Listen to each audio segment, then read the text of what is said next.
Graça, misericórdia e paz da parte de Deus, nosso Pai, e da do nosso Senhor Jesus Cristo. Amém, queridos?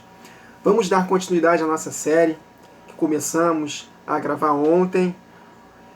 Nós meditamos até o verso 5 e vamos dar continuidade a partir do verso 6. Eu não vou recapitular, basta os irmãos, se não puderam assistir o primeiro vídeo, eu recomendo que os irmãos assistam na ordem, que é muito importante para pegarmos o contexto, porque nós sabemos que a Bíblia originalmente não foi escrita com divisão de capítulos e versículos. Isso foi feito pelo homem para poder facilitar a nossa pesquisa, mas a Bíblia ela foi escrita como livro mesmo, direto. Então é muito perigoso nós isolarmos os versículos e os capítulos, tá? Então eu vou dar continuidade a partir do verso 6, exatamente para nós para nós aproveitarmos ao máximo esse vídeo aqui. Se os irmãos não assistiram o anterior, eu recomendo que assistam. Amém? Então vamos ler a partir do verso 6 do capítulo 1. Houve um homem enviado por Deus, cujo nome era João. Este veio como testemunha para que testificasse acerca da luz, que é Jesus, a fim de todos virem a crer por intermédio dele. Ele não era a luz, mas veio para que testificasse da luz, a saber, a verdadeira luz, que vinda ao mundo ilumina a todo homem. Essa é a vontade de Deus, que todos sejam iluminados pela palavra. E iluminação tem a ver com libertação, direção. Amém, queridos? Libertos do império das trevas, do poder, do domínio do pecado. Esse é o objetivo de Jesus, que é a luz que veio ao mundo. Mas para que essa luz se manifeste, deve haver arrependimento. Por isso que João ele pregou um batismo de arrependimento, para preparar o povo para receber Jesus. E hoje não é diferente, queridos. Nós precisamos nos arrepender para que a luz possa iluminar, resplandecer no nosso coração. Sem arrependimento não há remissão de pecados. Isso está bem claro na palavra. A mensagem do arrependimento foi pregada por todos os mensageiros do Senhor, os profetas do Antigo Testamento, o tempo todo convocando o povo para o arrependimento. João Batista, Jesus, os apóstolos. Arrependimento, queridos, é a porta de entrada, se é que eu posso dizer assim. Porque Jesus, ele nada pode fazer num coração que não se arrepende. Ele não vai nos pegar à força. Ele não nos destinou para sermos salvos conforme a visão calvinista. Não, queridos. Na verdade, ele quer que todos sejam salvos. Mas a predestinação é de acordo com a sua presciência. Ele sabe quem vai escolhê-lo ou não. Isso é bem diferente dele escolher uns para serem salvos e outros para serem condenados. Então, queridos, a graça ela não é irresistível. O homem ele precisa se arrepender, ele precisa escolher a vida. Deus não criou robôs, ele criou seres humanos dotados de escolha. Então, se nós não escolhermos a Cristo, nós não seremos salvos. E uma vez tendo Ele no nosso coração, devemos tomar cuidado para não apagar o seu Espírito em nós. Nós devemos perseverar até o fim. Importa caminhar com Ele ontem, amanhã e depois de amanhã. Todos os dias nós temos que perseverar até o fim, porque aqueles que julgam estar firmes devem cuidar para que não caia. Então, se hoje estamos firmes, glória a Deus, mas devemos olhar para nós mesmos, pedir para o Senhor também sondar o nosso coração, para que nós jamais tenhamos a nossa consciência cauterizada pelo engano do pecado. Então, João Batista ele veio pregar um batismo de arrependimento para que o povo pudesse receber a Cristo. Então, da mesma forma, vou falar de novo, deve haver arrependimento para que Cristo venha habitar no nosso coração. E o Espírito dele é o penhor, é a garantia da nossa herança eterna na ocasião da vinda de Jesus. Amém, queridos? Aí no verso 10, o verbo estava no mundo. Nós vimos no vídeo anterior que esse verbo é uma palavra proferida no original hebraico. Ela precisa falar para gerar vida. Por isso que a fé vem pelo ouvir, e ouvir a palavra de Deus. Então, o Verbo estava no mundo.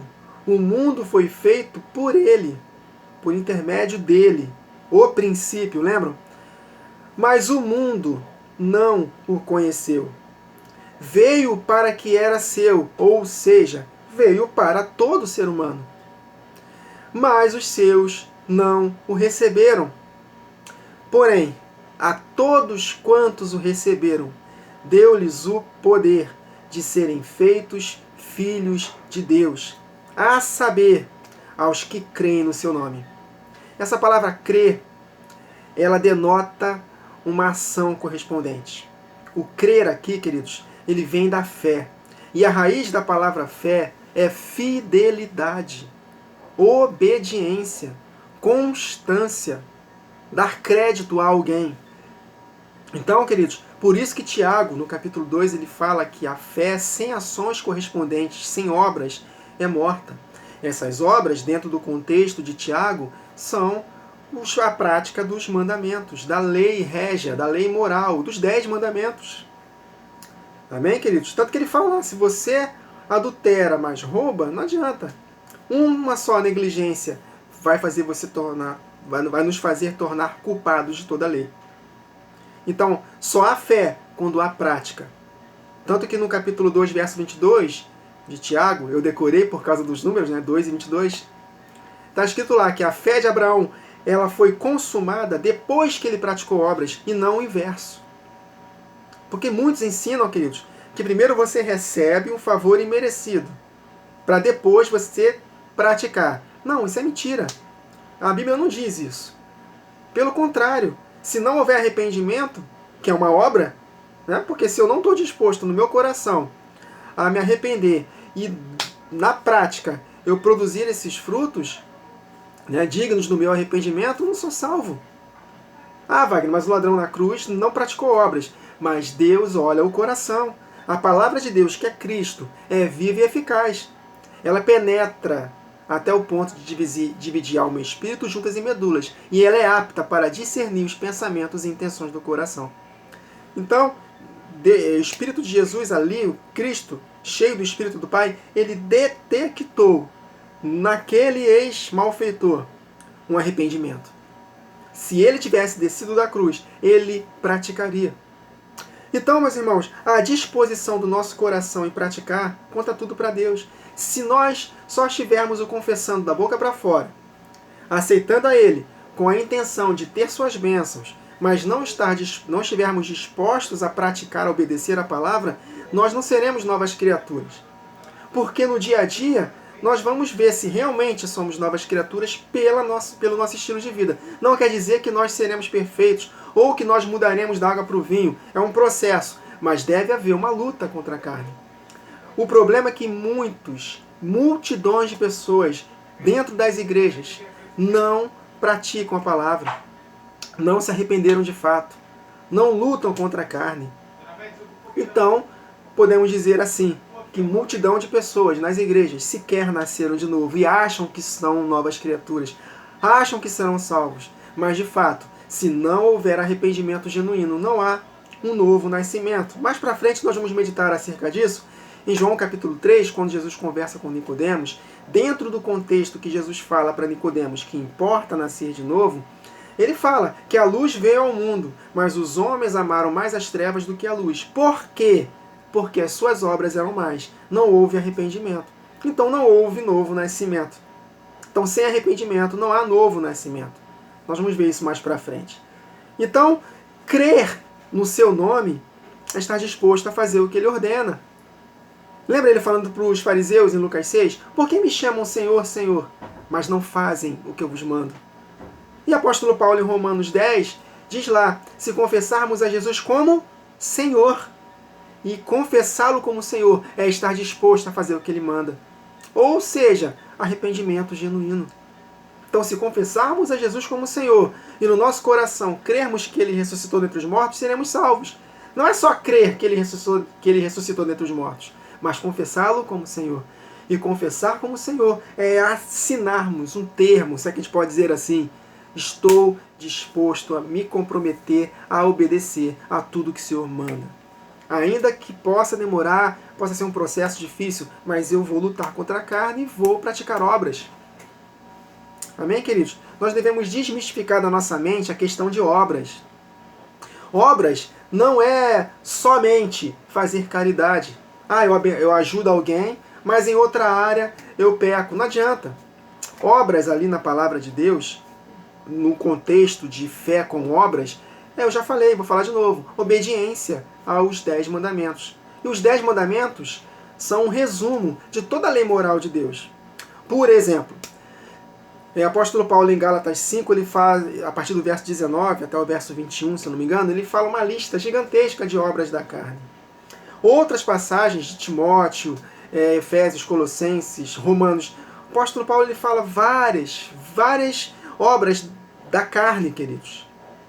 E o que é obedecer aos 10 mandamentos? Exatamente o oposto a essas obras da carne.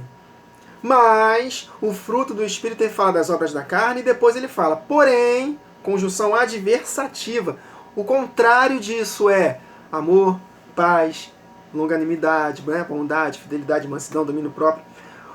O fruto do Espírito é o oposto das obras da carne. Então, frutificar é obedecer aos 10 mandamentos. O apóstolo Paulo resume para nós os 10 mandamentos. Não praticar as obras da carne, não matar, não roubar, não furtar, não mentir, amar uns aos outros, não andar em orgias, bebedices, homossexualismo, todo tipo de pecado sexual, enfim, tudo isso faz parte do pacote. Quem pratica essas coisas está indo contra os 10 mandamentos, que é o resumo de tudo isso aí. Conseguiram compreender? Então, todos quantos o receberam a Jesus, a estar disposto a fazer o que ele manda, deu-lhes o poder. Aí sim, meus irmãos, o poder vem e nos transforma. Porque se não fosse assim, Deus salvaria todos. Porque em 1 Timóteo 2 e 4 está escrito lá claramente, Deus deseja que todos sejam salvos e cheguem ao pleno conhecimento da verdade. Então por que a maioria não é salva? Por que a porta continua sendo larga, o caminho amplo e a maioria vai para lá, muitos vão para lá? Porque não respondem. Jesus, para a sua igreja, a igreja de Laodiceia, ele está lá, eis que estou à porta e bato. Ele está à porta. Se nós não permitirmos que ele entre, ele não vai cear conosco.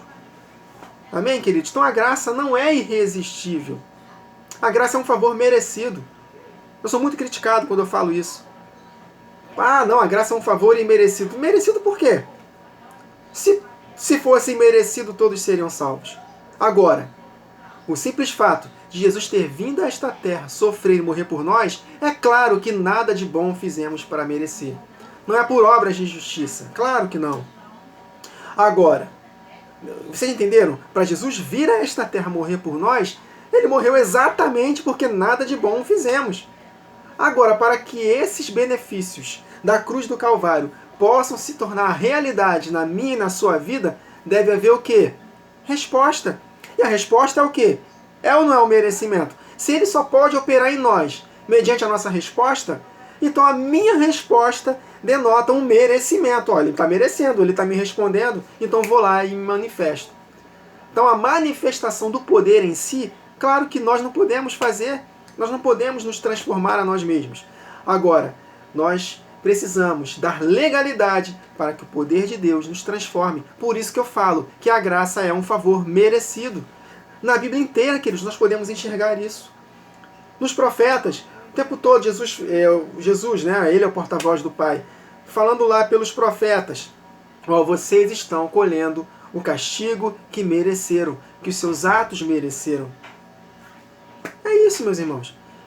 Então eu não posso dizer que a graça é um favor imerecido, porque senão todos seriam salvos. Agora, se eu pegar a doutrina calvinista, aí eu posso sim falar que é um favor imerecido, porque independe de obras, independe do que eu faço, se Deus me escolheu, independente do que eu faço, eu vou ser salvo, porque Ele me predestinou. Mas como o nosso Deus, Ele não é o Deus calvinista, graças a Deus, porque o Deus calvinista é um Deus tirano, é um Deus totalmente esquizofrênico, maluco. Como é que eu posso acreditar num Deus que criou um ser humano, que predestinou esse ser humano, independente da sua escolha, para o lago de fogo. Absurdo, meus irmãos, pregar um Deus desse. Alá, o Deus dos muçulmanos, é mais justo do que esse Deus que o calvinismo ensina. Então, a graça é um favor merecido. Porque se nós não abrirmos o nosso coração, ele não vem e faz morada em nós. Vocês conseguem compreender? De que me adianta Jesus ter feito uma obra maravilhosa por mim e essa graça não me salvar? Mas independe das obras, é favor imerecido. Então por que grande parte não será salva? É para nós pensarmos, meus irmãos. Então a graça é um favor merecido, não é um favor imerecido. Porque a graça, se ela não se torna realidade na minha vida, não serve para nada. Jesus veio, morreu por todos. Mas se eu não abrir meu coração, de que me adianta essa graça imerecida? Não adianta de nada, porque ela não vai me salvar. Ela só me salva se eu abrir o coração. Vocês conseguem compreender, meus irmãos? Como tem muitas definições, muitas doutrinas criadas nas igrejas que não estão de acordo com a verdade? Amém, queridos? Mesmo sem merecer, o Senhor veio e me salvou. Não, mesmo sem merecer, Ele morreu por mim. Agora, se eu não abrir meu coração, e isso é um merecimento, eu não vou ser salvo. Então de que adianta Ele ter morrido na cruz? Morreu em vão. Morreu em vão para mim, que não aceitei a Ele. Então estou sendo condenado ao lago de fogo. Então essa graça irresistível, imerecida, não teve o poder para me salvar, de me arrancar, mesmo sem eu querer. A fé, ela é sinônimo de obediência, fidelidade. A fé sem obras é morta. Então toda vez que os irmãos ouvirem a palavra fé, entenda que a raiz da palavra fé no hebraico, ela é fidelidade. Fidelidade denota obediência até o fim. Não é uma vida de perfeição, mas uma vida de inconformismo com os pecados, de uma luta contra os pecados. Jó, ele, por exemplo, no capítulo 31, ele fez uma aliança com seus olhos para não olhar com cobiça para uma mulher. E Jesus, falando de boca cheia para Satanás, tem visto meu servo Jó, homem temente a Deus, que se desvia do mal. A escolha de se desviar do mal é nossa, meus irmãos. A nossa carne puxa, olha para aquela mulher, pensa em pureza, rouba, aproveita essa oportunidade de se dar bem, né? Vamos lá, mente, dá um jeitinho, a carne vai puxar. E não espere o poder de Deus te puxar para você não escolher. Não, Senhor. O poder de Deus te capacita quando você escolhe. Opa, eu vou fugir disso aqui, tá doendo. Eu tô doido para ceder, mas eu escolho não ceder. E aí quando nós escolhemos não ceder, a graça vem e nos capacita. Coisa tremenda, meus irmãos. Romanos capítulo 8 está escrito lá, o Espírito nos ajuda em nossa fraqueza. Aquela palavrinha ajuda, no grego, ela tem um sentido de ambos fazerem a sua parte. Amém, queridos? Essa palavra, o Espírito ajuda em nossas fraquezas, esse ajuda tem o sentido de ambos fazerem as suas partes. Nós somos cooperadores de Deus. Se nós não fizermos a nossa parte, Deus não faz a dele. Amém, queridos? Então, todos quantos o receberam, deu-lhes o poder de serem feitos filhos de Deus. A saber, não são para todos, aos que creem no seu nome. Então, não são todos os seres humanos que são filhos de Deus. Filho de Deus é aquele que crê no nome, no único nome dado entre os homens pelo qual importa que sejamos salvos, o nome de Jesus Cristo. Mas que precisa ser confessado como Senhor da nossa vida. E confessar Jesus como Senhor é estar dispostos a fazer tudo o que Ele ordena. Então só me torno filho de Deus se eu estiver disposto a fazer o que Ele ordena. Aí o poder dele vem e me transforma em nova criatura. E nós precisamos caminhar até o fim, perseverando todos os dias para que o Espírito não seja apagado da nossa vida. Tem como o Espírito sair do meu coração depois que eu nasci de novo, Wagner? Tem. Porque Jesus falou isso, né? Quando o Espírito, aquele homem, o Espírito imundo sai daquele homem, vem o Espírito de Deus. Mas depois que o Espírito de Deus sai, por causa que o homem voltou a pecar deliberadamente, aquele Espírito vê aquela casa arrumadinha, ele traz consigo outros 7. E o estado daquele homem é pior do que o primeiro. É exatamente o que Pedro fala em 2 Pedro 2. A porca lavada voltou a revolver-se na lama. O cão voltou a comer o próprio vômito. Nós vomitamos a velha natureza. Vomitamos aquilo que nos prendia a Satanás. Mas quando eu volto a pecar deliberadamente, até o ponto de eu não me arrepender mais, o Espírito sai de mim, vem um estado pior do que o primeiro. A palavra de Deus diz isso. Amém? Então não tem essa história de uma vez salvos para sempre. Opa, estou salvo. Opa, que isso? 1 Pedro 4,18 está escrito que o justo é com dificuldade que ele é salvo. Queridos, é com dificuldade. Ter disciplina e buscar a Deus não é fácil. Não é fácil. Porque a nossa carne é fraca para isso. O nosso espírito está pronto, mas a carne é fraca. Ou seja, a carne é indisposta para as coisas de Deus. Para orar e vigiar. Orar e vigiar. Vigiar é estar cheio da palavra. É estar sempre discernindo todas as coisas pela sabedoria que vem do alto. E a sabedoria é Cristo. Cristo é a palavra de Deus. Por isso que nós temos que meditar na palavra dia e noite.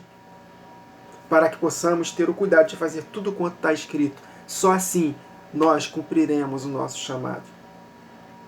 Atos capítulo 4, versos 8 a 12. Então Pedro, cheio do Espírito Santo, lhes disse: principais do povo e vós, anciãos de Israel, visto que hoje somos interrogados acerca do benefício feito a um homem enfermo e do modo como foi curado, do aleijado, na Porta Formosa. Seja conhecido de vós todos e de todo o povo de Israel, que em nome de Jesus Cristo, o Nazareno, aquele a quem vós crucificastes, e a quem Deus, o Pai, ressuscitou dentre os mortos, o Pai, através do seu próprio Espírito, ressuscitou Jesus dentre os mortos, em nome do Filho, é que este está são diante de vós, curado. Ele, Cristo, é a pedra que foi rejeitada por vós, os edificadores, a qual foi posta por cabeça de esquina, pedra principal desse edifício. E em nenhum outro há salvação, porque também, debaixo do céu, nenhum outro nome há dado entre os homens, pelo qual devamos ser salvos. Então, o nome de Jesus é o único que nos salva. O Cristo, o Espírito de Cristo Jesus, é o único que nos salva. É o único que nos leva ao Pai, que nos faz ter acesso direto, irrestrito à presença do Pai. É Cristo, a nossa vida está escondida com Cristo em Deus. Está escrito em Colossenses 3, a nossa vida está escondida com Cristo em Deus. Nós estamos assentados com Cristo nos lugares celestiais, por causa do único nome dado entre os homens, pelo qual devamos ser salvos. Então, para finalizarmos, verso 12, mas a todos quantos o receberam, deu-lhes o poder de serem feitos filhos de Deus. A saber, vou deixar bem claro, aos que creem no seu nome. Crer no nome de Jesus. Não é somente acreditar que ele morreu na cruz. Não. Isso é pouco. Aliás, isso não é nada. Mas o crer aqui denota em obedecer, em fidelidade, em ser fiel. Uma das características do fruto do Espírito. Fidelidade, fé. Amém, queridos? Essa série vai ser longa, mas eu não vou ter pressa de terminar. Vamos permitir que o Espírito fique à vontade para poder ministrar ao nosso coração. Então, meditamos hoje do verso 6 ao verso 12. E nós aprendemos que João ele preparou o caminho do Senhor pregando o arrependimento. E Jesus só pode nascer de novo nos corações das pessoas, dos pecadores, se estes se arrependerem. Amém, queridos? E arrependimento é uma atitude, uma mudança de mentalidade, é uma disposição no coração em não fazer mais aquilo que desagrada a Deus. O pecado nos afasta de Deus. Então, como é que nós vamos ter acesso a Deus se nós não abandonamos aquele pecado que nos afasta de Deus? É impossível. João 9, mais para frente nós vamos meditar, está escrito lá no verso 31, que Deus não atende a pecadores, mas aqueles que o temem e fazem a sua vontade, a estes ele ouve. Então nossas orações só podem ser respondidas quando nós, de fato, abandonamos nossos pecados. Repito, não é uma vida de perfeição, mas é uma vida de luta constante contra o pecado, de inconformismo com os pecados. Amém, queridos? Até a próxima gravação. Que o Senhor nos abençoe.